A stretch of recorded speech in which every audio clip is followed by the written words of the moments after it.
en fait, je vais vous faire un plateau repas, comme vous avez pu le voir dans le titre de la vidéo. Et ce sera un plateau de riz. Alors pourquoi un plateau repas? Parce qu'on l'avait beaucoup demandé. Et puis je me suis dit, puisque les derniers tutos étaient plus pour les débutants, comme le pain au chocolat ou bol de thé, ou ce genre de création rapide à faire et facile. Là, je vais compliquer un petit peu la tâche, mais pas trop non plus, parce qu'au fond, rien n'est vraiment compliqué. Donc, je vais vous faire un plateau repas, et ce plateau, ce sera du riz. Alors, peut-être que plus tard, dans je sais pas combien de semaines, peut-être que je ferai d'autres plateaux repas. Mais en attendant, je vais en faire un assez simple, rapide, et avec peu de matériel, on va dire. Et donc, du coup, on va passer au matériel. Alors, déjà, pour les outils, on va passer aux outils de base. Donc, lame, cutter, un rouleau, un emporte-pièce de la forme de votre plat. Donc moi pour un plat de riz je l'ai fait carré en général, mais ça c'est chacun ses préférences. Donc j'utilise un emporte-pièce carré. Donc c'est un lot de 3 emporte-pièces pour ceux qui ne connaissent pas. Un lot de 3 emporte-pièces, j'arrive à les attraper, carré hein. Donc j'ai pris le plus petit. J'arrangerai après maintenant. Ensuite, en fait c'est à peu près tout pour le matériel. Et pour la fimo en fait, pour le riz, je vais utiliser du blanc, donc numéro 0. Et ensuite pour le plateau vous pouvez faire comme vous voulez. Moi j'aime bien faire bicolore. Par exemple une couleur pour le fond du plateau à l'intérieur et une couleur pour l'extérieur. Alors pour l'intérieur en général moi j'utilise, pour du riz, après chacun ses préférences. Pour l'intérieur je vais utiliser du rouge indien numéro 24. Et pour l'extérieur en général j'utilise du noir. Mais en fait là j'avais la flemme d'ouvrir un autre paquet donc je vais utiliser du étoilé. Donc c'est une nouvelle couleur dans les effets. Enfin, elle est pas vieille. Le numéro 903. C'est juste que j'avais la flemme d'ouvrir du noir. Mais bon, en général, je prends du noir. Mais bon, ça va faire un petit effet. Donc voilà, 3 couleurs de pâte. Ensuite, c'est vraiment le plat basique. Après, évidemment, on peut rajouter par exemple un steak ou des petites boulettes de viande avec du caramel ou du chocolat par exemple. Après, c'est comme vous voulez. Après, on peut faire des sauces avec de la fimo liquide et de la peinture. Enfin voilà, c'est vraiment comme on veut. C'est voilà. Et donc du coup, alors pour commencer, vous allez faire un carré avec la couleur de votre intérieur, puis un carré de la couleur de votre extérieur. Alors vous prenez le plus beau côté pour votre extérieur. Donc moi il y a eu un petit problème parce qu'il y a un bout de scotch dedans, un bout de papier, j'ai pas fait gaffe. Bon, bref, en fait on va emboîter, superposer les deux couleurs. Donc pour moi, ça sera le rouge intérieur, comme je l'ai pu vous le dire auparavant. Donc voilà, alors si c'est mal installé entre guillemets, ce n'est pas grave du tout. Si vous souhaitez, vous pouvez repasser un petit coup d'emporte-pièce. Moi, je vais même bien l'étaler pour être sûr que l'emporte-pièce rentre. Donc voilà, c'est vraiment un petit coup de rouleau.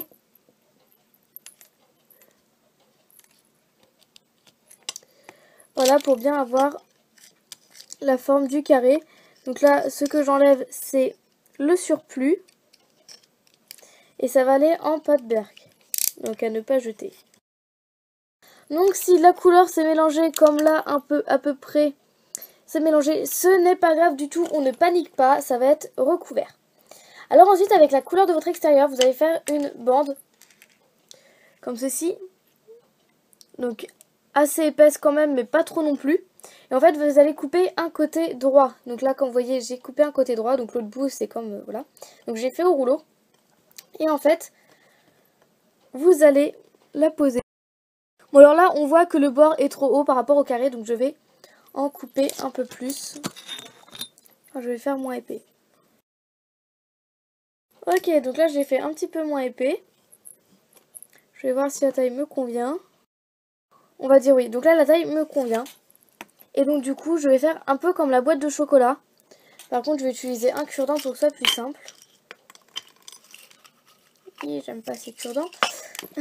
En fait pour le fixer.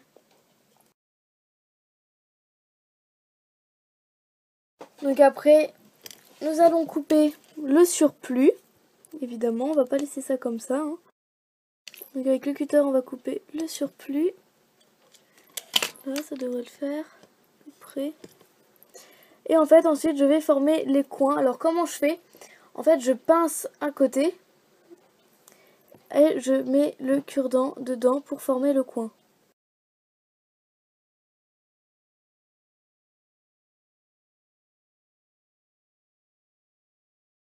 Ok, alors une fois avoir fait ceci, voilà ce que ça donne.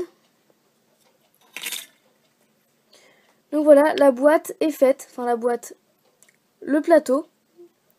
Et si vous souhaitez, vous pouvez passer quelques minutes au frigo ou au congèle pour que les bords tiennent. Mais moi, puisque la pâte est froide, elle n'est pas trop chauffée, elle n'est pas trop chauffée quoi. Donc du coup, j'ai pas besoin de la mettre au frigo. Mais après, c'est si vous avez peur de la déformer lorsqu'on va installer le riz.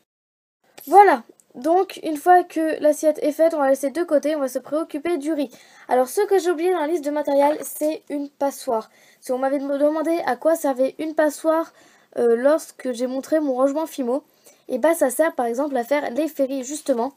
Donc là, ça c'est une passoire que j'ai dû acheter à 1 euro des magasins genre Bazar ou La Farfouille ou ce genre de magasin où on peut trouver tout et rien. Voilà, je vais payer 1 euro. C'est la plus petite taille. Donc là, vous voyez par exemple qu'elle commence à s'émailler. Mais on s'en fiche puisqu'en fait, je mange pas dedans. C'est vraiment que pour le... ça. Enfin, pour ça quoi. Pour le truc en fer. Donc voilà, et là, je vais vous montrer comment on fait le riz. Alors, vous prenez votre boule de blanc que vous allez malaxer quand même. Il faut qu'elle soit assez chauffée.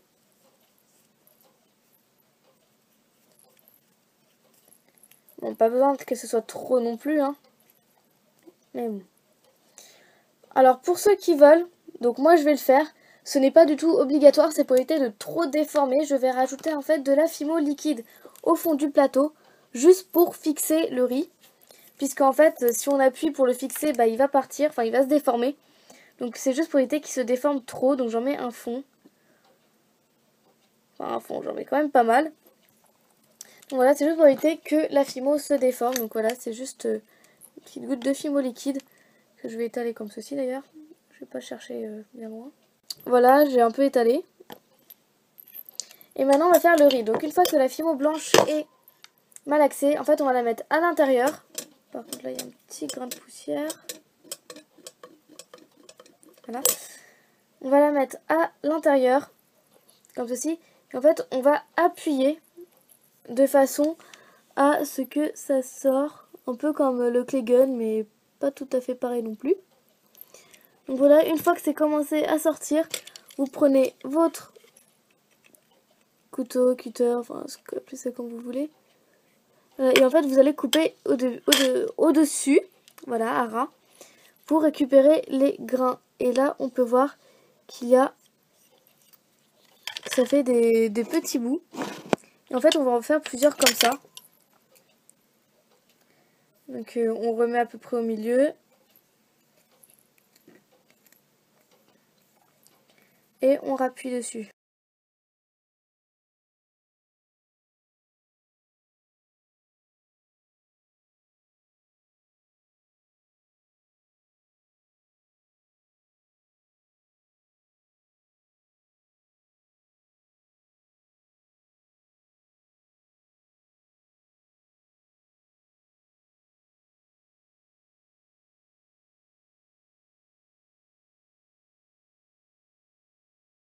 Donc voilà, je devrais déjà en avoir pas mal. Et donc du coup, je vais les placer au cure-dent dans mon plateau repas. Donc voilà, je prends des bouts.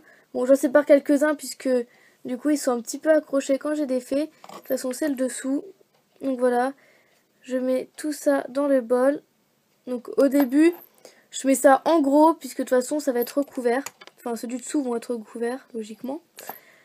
Donc au début, je mets ça assez grossièrement, on va dire. Et que je vais peaufiner la suite.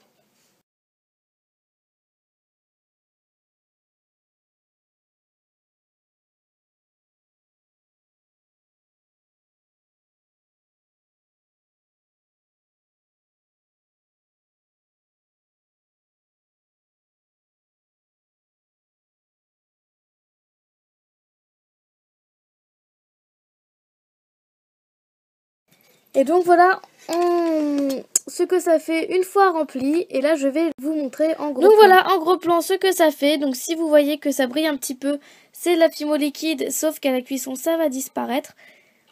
Donc voilà. Donc je trouve que ça fait assez bien l'effet. Bon ma boîte elle s'est un petit peu déformée le temps que je mettais le riz. Mais bon c'est juste à reformer un petit peu les coins. Bon, pas grand chose, ça faut bien que ce soit droit. Donc voilà, le plateau est terminé, je crois que je vais le mettre en bague. Donc après vous pouvez toujours ajouter des sauces avec de la fimo liquide ou et de la peinture. Mais bon, moi je crois que je vais le laisser nature, je sais pas encore, ouais, je pense que je vais le laisser nature. Donc voilà, j'espère que ce petit tuto vous aura plu. Donc si ça prend du temps au début, c'est normal. Donc sinon après, si on arrive bien, on peut faire ça facilement en 10 minutes. Ça prend pas énormément de temps, ça prend pas énormément non plus de matériel. C'est à la portée de tout le monde, donc peut-être un petit peu moins pour les débutants, pour la passoire ou bien la fimo liquide pour aider. Donc je vous dis, hein, la fimo liquide c'est facultatif, c'est juste pour aider. Donc moi, comme vous avez pu le voir en accéléré, j'en ai rajouté un petit peu pour bien que ça tienne, pour éviter de les déformer. Donc voilà, j'espère qu'il vous aura plu. Donc si vous voulez d'autres plateaux repas, je sais pas moi, spaghetti bolognaise ou autre, enfin d'autres choses, n'hésitez pas à me dire en commentaire, ou bien d'autres tutos en général, que ce soit un plateau repas ou non. Je sais pas, des petits pois ou des carottes ou je sais pas du tout. Vous pouvez me le dire en commentaire et puis je réfléchirai à samedi lequel tuto je ferai. Donc sur ce, je vous laisse sur cette vidéo et puis on se dit à mardi. Salut!